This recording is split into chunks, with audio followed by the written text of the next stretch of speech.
Hola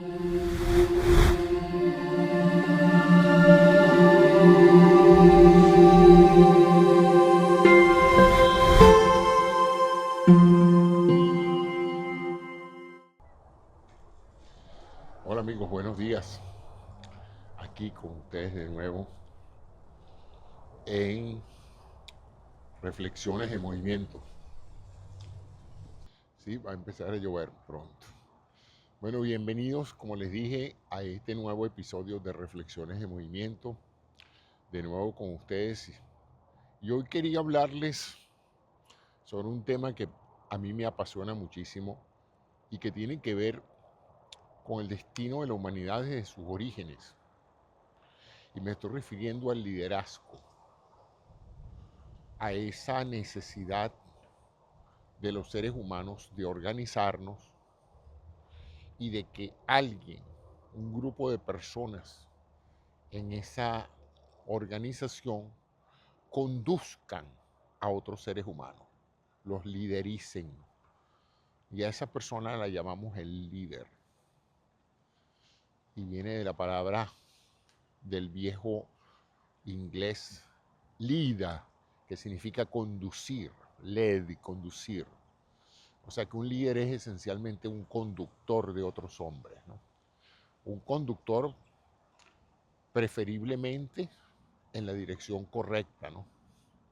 Entonces hoy vamos a hablar sobre eso, la importancia de los liderazgos, qué tipos de liderazgos hay, cómo se llega a ser un líder se hace o se nace un líder, ¿no? Y cuáles son esas características que tienen que tener ciertos seres humanos para poder llegar a conducir a otros seres humanos.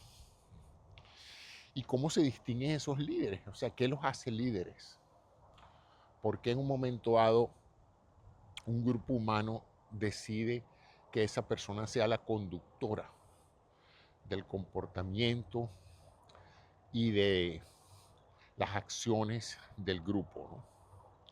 Entonces voy a empezar por primero describir dos tipos generales de liderazgo, aplicables por supuesto a dos rangos diferentes: el liderazgo individual y el liderazgo del grupo. Y entendiendo por grupo el hecho de que las instituciones, sean ciudades, sean grupos humanos de diferente tipo de organización, sean iglesias, sean países o sean continentes, uno también puede atribuirles un elemento de liderazgo. Digamos, por ejemplo, que Roma liderizó la cultura en una época histórica de la humanidad. Lo mismo hicieron los griegos, lo mismo hicieron los persas. El imperio persa en un momento dado liderizaba el desarrollo, etcétera, ¿no? O sea que tenemos liderazgos grupales de toda índole. Podríamos decir que Estados Unidos lideriza el proceso económico mundial, que China también en Asia lideriza el desarrollo económico. O sea que estamos hablando en general de algo que puede extenderse también a grupos humanos y no necesariamente a individuos. Pero hoy voy a dedicarme más que todo a la parte del liderazgo individual.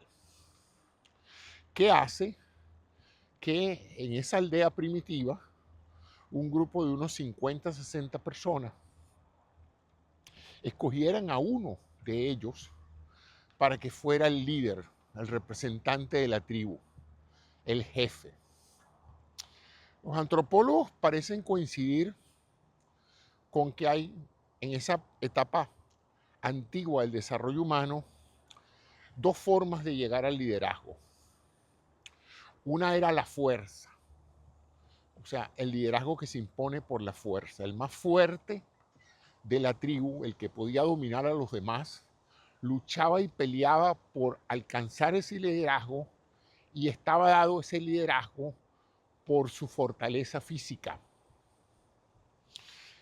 Porque una de las necesidades de las tribus, además de la supervivencia alimentaria, era la supervivencia en los conflictos. Entonces los militares, las personas que estaban a cargo de la defensa de la aldea, los guerreros, eran los que en cierta forma tenían el poder de las armas y el poder de la fuerza, y ellos establecían su liderazgo entre el más bravo, el más valiente, el más aguerrido.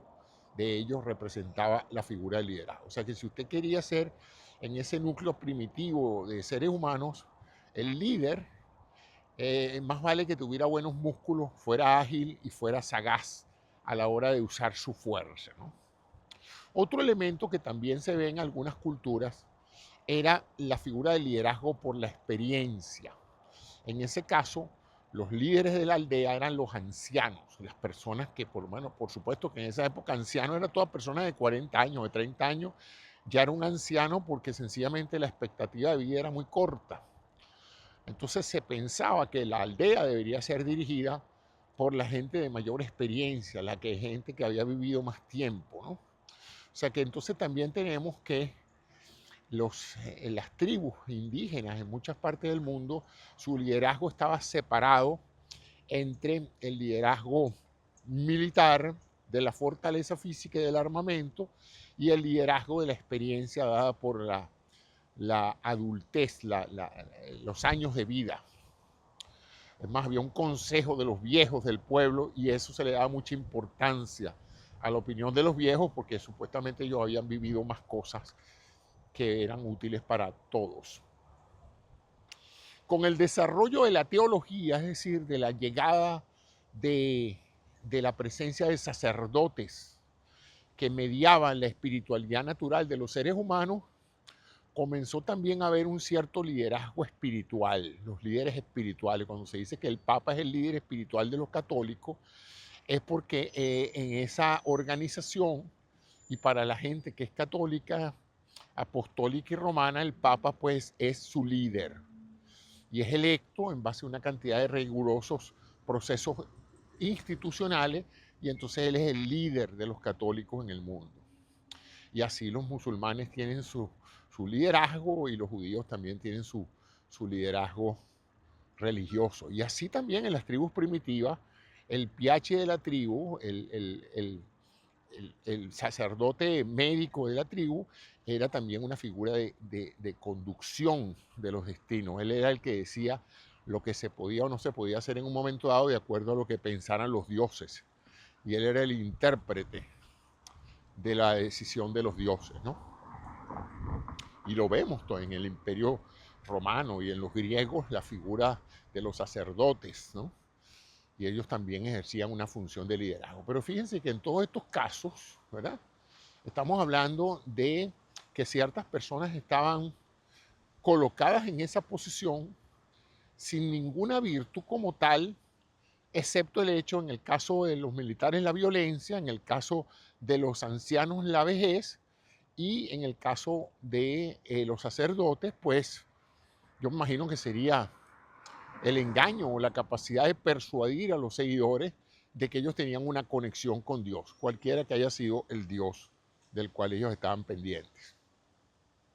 Vamos entonces a seguir avanzando en este proceso de liderazgo y eventualmente los seres humanos descubrieron que de nada servía un líder espiritual o militar o senil que no fuera inteligente. Y entonces empieza ahora a verse el comienzo de líderes que llegaban a ser respetados por su capacidad de resolver problemas, que es como se define la inteligencia, es la capacidad de resolver problemas.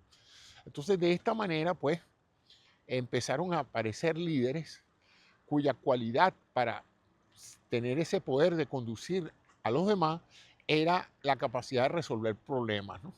Entonces empiezan a haber líderes especializados, líderes en ingeniería, líderes en ciencias, líderes en, la parte financiera, etcétera, ¿no? De expectativas demostradas, pues. Con la organización social vinieron las instituciones y con las instituciones se introduce un fenómeno interesante en casi todas las instituciones que se llama la jerarquía. La jerarquía, por ejemplo, en el caso de los militares, es que usted entra como soldado raso, después pasa a cabo primero, cabo segundo, cabo tercero, sargento, luego viene el subteniente, teniente, capitán, y así vemos que vamos obteniendo una, una escalera de ascensos que va determinando la jerarquía y el liderazgo. Los capitanes tienen que liderizar a todos sus subordinados, pero ellos a su vez obedecen órdenes de los que están por encima en su jerarquía.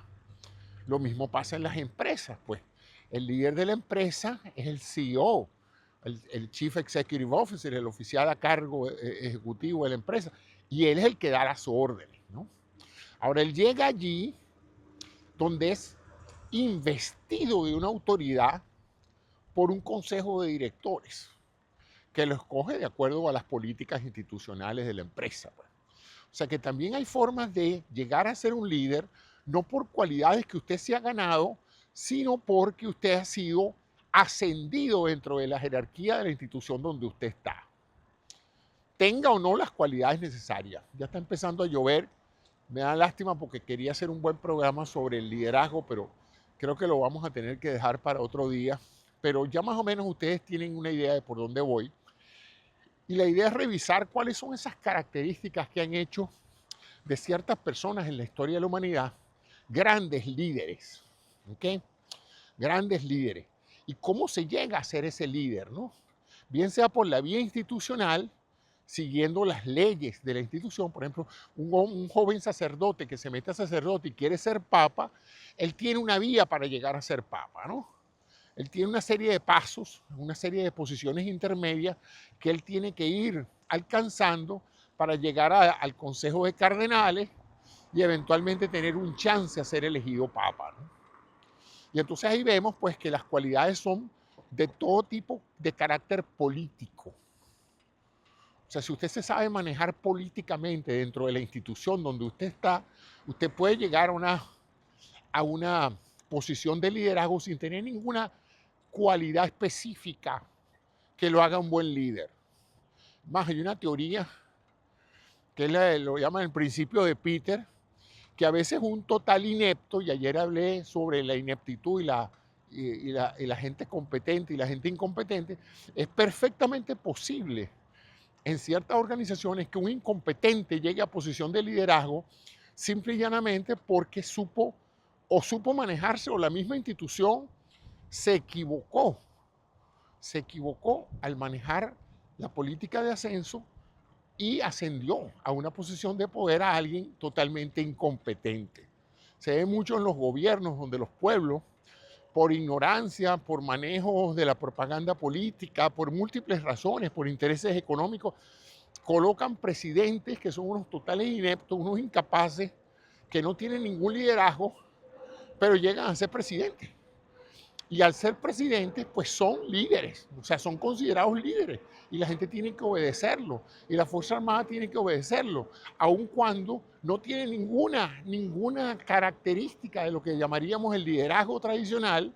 No son carismáticos, no son empáticos, no resuelven problemas, no son inteligentes, pero llegaron porque fueron endosados, fueron seleccionados por la burocracia reinante para ocupar el puesto de liderazgo, aunque no tienen características de líder. Por otro lado, hay líderes natos que se imponen precisamente por la fuerza de su talento, de su carisma, por su capacidad de manejarse y de manejar los intereses, de persuadir al grupo para que el grupo los acepte y los elija como líderes, ¿no?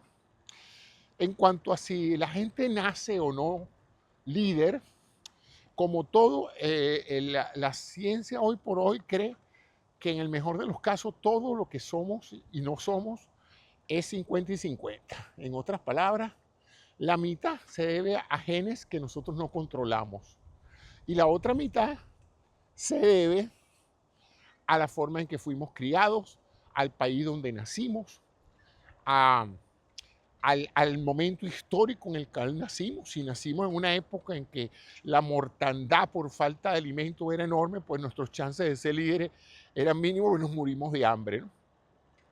Sin embargo, si nacemos en una época de prosperidad, en un país fuerte, con un liderazgo colectivo grande, con líderes capaces, pues nosotros también podemos aprovechar ese impulso y formarnos como líderes, ¿no? Porque nadie hace mejor a un líder que el ejemplo de un líder antecesor, de una persona que tú puedas emular sus capacidades y sus características para ser un gran líder. O sea que esa parte es bien significativa, ¿no? Y entonces podemos hablar de líderes de tres categorías básicas. El liderazgo autocrático, aquel que hace lo que a él le da la gana y le impone sus decisiones al grupo. El liderazgo democrático, que toma en consideración las opiniones del grupo, le da mucho peso a la opinión mayoritaria del grupo y actúa como un ejecutor de la voluntad popular. Sería el liderazgo democrático. Y luego el liderazgo laissez-faire, que es el líder que simplemente decide dejar que la gente haga lo que le dé la gana y él simplemente observa y se deja llevar por la voluntad popular. Sería como el populista, que no hace nada producto de su propia decisión, sino que hace lo que el pueblo quiere que él haga. Entonces la decisión está en manos del pueblo. Esos liderazgos tienden a veces, por supuesto, a ser caóticos, porque entonces no hay una dirección, no hay una visión de hacia dónde se quiere conducir la organización o el país o la empresa, sino que es al final una anarquía total. Entonces ahí tenemos esos tres tipos de liderazgo, tres tipos de presidentes de empresas, de presidentes de países, etcétera, ¿no? Por otro lado, la parte de las cualidades esenciales de un buen líder. Un buen líder tiene que ser ante todo un buen comunicador. Una persona que se sepa relacionar con las personas que pretende conducir. Tiene que ser también valiente y tiene que tener constancia. Y una cosa que se llama coherencia política o coherencia del mensaje, ¿no? Un buen líder no puede estar diciendo hoy una cosa y mañana la otra, porque la gente quien él conduce se confunde con eso y genera mucha inseguridad. Una de las características muy frecuentes de los grandes líderes es que infunden certeza en los conducidos. Vamos en esta dirección y confíen en mí que vamos a llegar a tierra, que vamos a llegar a tener un mejor país. O sea, los líderes tienen que infundir sentido de propósito, tienen que ser estimulantes, tienen que tratar de hacer que su grupo a los cuales él conduce o ella conduce sientan confianza en su liderazgo.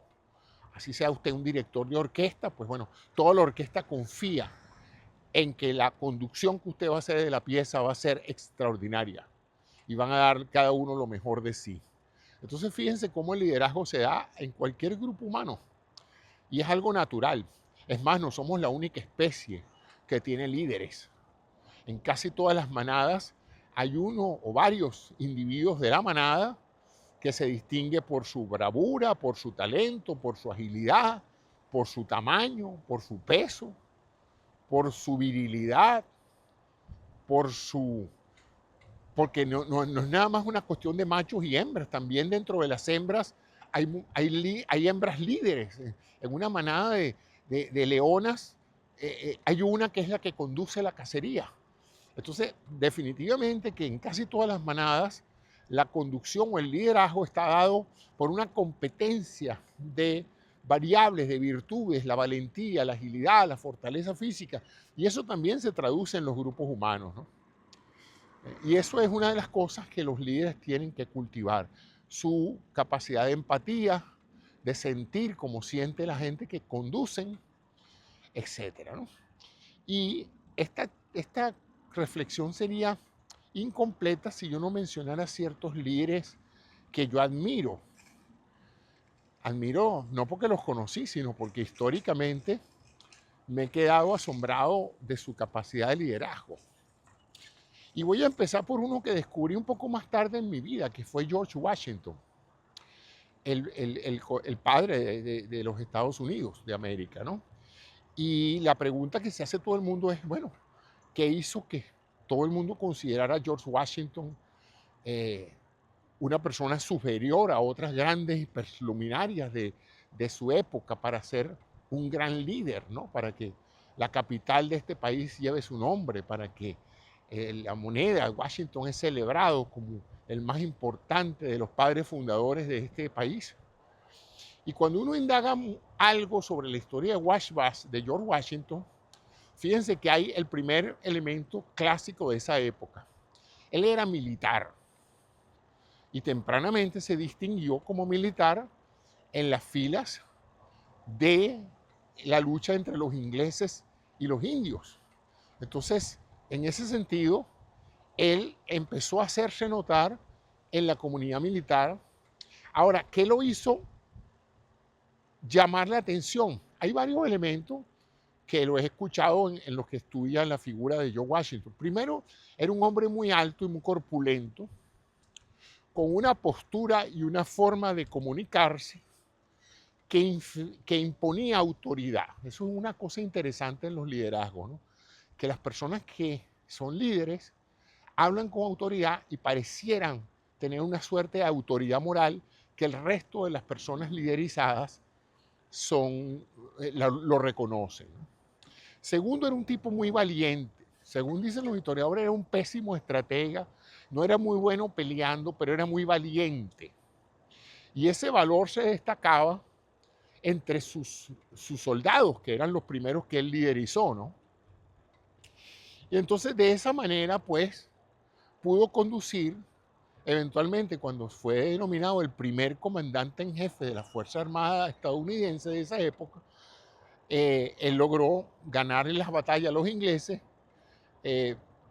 precisamente por una serie de eventos que demostraron una enorme tenacidad, una enorme constancia en su vocación de mando, ¿no? Lo cual hacía que, no siendo él un gran estratega, sus generales, las personas de las cuales él se rodeó para conducir la guerra, terminaron ganando muy buenas batallas, inspirados por el liderazgo de George Washington.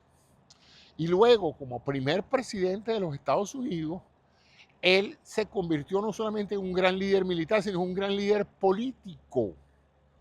Un gran líder político que luego entendió que si estaban dando nacimiento a una nueva nación democrática, él no podía transformarse en un dictador más. La historia hasta ese momento estaba llena de militares exitosos como él, que habían transitado de ser grandes luchadores en batallas a transformarse en dictadores de sus naciones, ¿no? Y él rehusó eso, y con ese acto supremo digamos, de comprensión histórica, se desligó y dio origen a la democracia norteamericana, dándole el poder al segundo presidente de la historia de los Estados Unidos, señor Adams, sin ninguna batalla y sin una transición pacífica del poder, lo cual marcó un hito en la historia de los liderazgos político-militares, ¿no? Interesante también porque a raíz de esa revolución americana está entonces la revolución francesa y el colapso de la monarquía francesa y la emergencia de un líder militar que, a diferencia de Washington, se transformó en un gran dictador y en una amenaza para la seguridad de los países vecinos, que fue Napoleón. Y Napoleón también tenía tres cosas interesantes a diferencia de Washington. Él era bajito. Ustedes dirán, pero bueno, José, ¿por qué le haces tanto énfasis a la estatura en el liderazgo?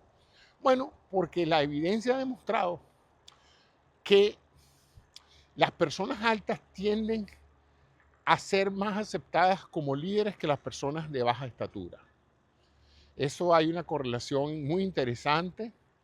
Se piensa que hay algo antropométrico en esta situación, donde el animal más grande se le considera más apto, más fuerte, más sabio, y de esa manera el tener unos cuantos centímetros de estatura más que el promedio le da a uno la plataforma elevada para proyectar cierto tipo de liderazgo, ¿no? De hecho, hasta en los animales, en las manadas de caballo, usualmente el caballo líder de la manada es un caballo mucho más fuerte y mucho más grande que el promedio de los caballos conducidos. Se ve también en los gorilas, en muchos otros especies de animales, el líder tiende a ser el más grande. O sea que no es de extrañar que en el subconsciente de nosotros haya algo que permita que una persona más alta proyecte una imagen de superioridad que a lo mejor no tiene, pero inconscientemente la percibimos, ¿no? Pero Napoleón era bajito, no tan bajito como la historia dice, pero era un hombre bajo con respecto a la estatura promedio de sus generales. Pero era un tipo muy valiente, muy arrojado, con una gran capacidad de asumir riesgos. Y eso es otra cosa que caracteriza a los líderes más celebrados de la historia, que son personas arriesgadas. Washington fue arriesgado, muchas de sus batallas eran una locura, muchos de sus ataques eran la ortodoxia militar de la época inconcebibles, pero él pensaba que precisamente eso era lo que podía sorprender al enemigo, que él era en cierta forma impredecible. Bueno, y lo mismo hacía Napoleón. Otro líder que para mí es interesantísimo como la figura de liderazgo, y no estoy hablando de que uno sea mejor que el otro, estoy analizándolo desde el punto de vista de sus características como líder, ¿no? Era Simón Bolívar, otro bajito. Pero Simón Bolívar tenía una cosa asombrosa que era el don de la palabra. Era un hombre extraordinariamente elocuente, muy persuasivo con la lógica y con su comando del lenguaje.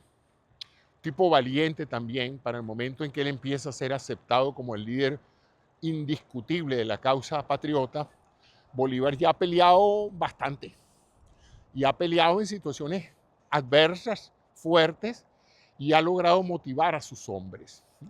Fíjense que hasta ahora estoy hablando de líderes militares, pero el liderazgo se puede presentar también a nivel científico. ¿Ah? Entonces, a nivel científico, las formas de liderazgo se dan por otra vía, se dan por la vía del talento, de la inteligencia pura y de la capacidad de manejarse dentro del ambiente científico.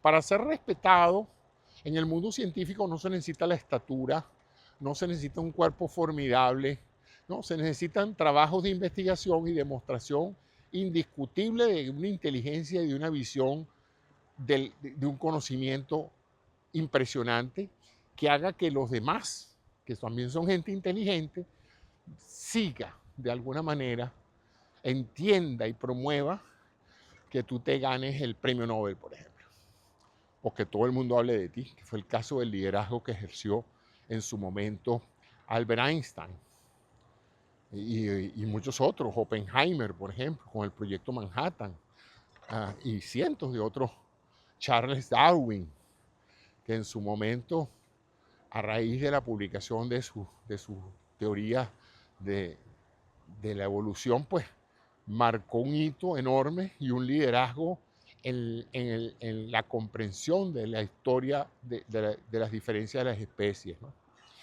Entonces así pasamos por diferentes liderazgos que pueden darse en el lado médico, por ejemplo. El liderazgo se da por igual, por el conocimiento, por la capacidad de comunicación. Esa es otra cosa. El líder tiene que ser un gran comunicador. Si alguna virtud va a tener un líder siempre es la capacidad de comunicarse en un lenguaje que sus seguidores lo entiendan. Eso es otra cosa importantísima. Así que bueno, con eso llega al final mi charla de hoy sobre el liderazgo, porque ya empezó a llover y no me quiero resfriar.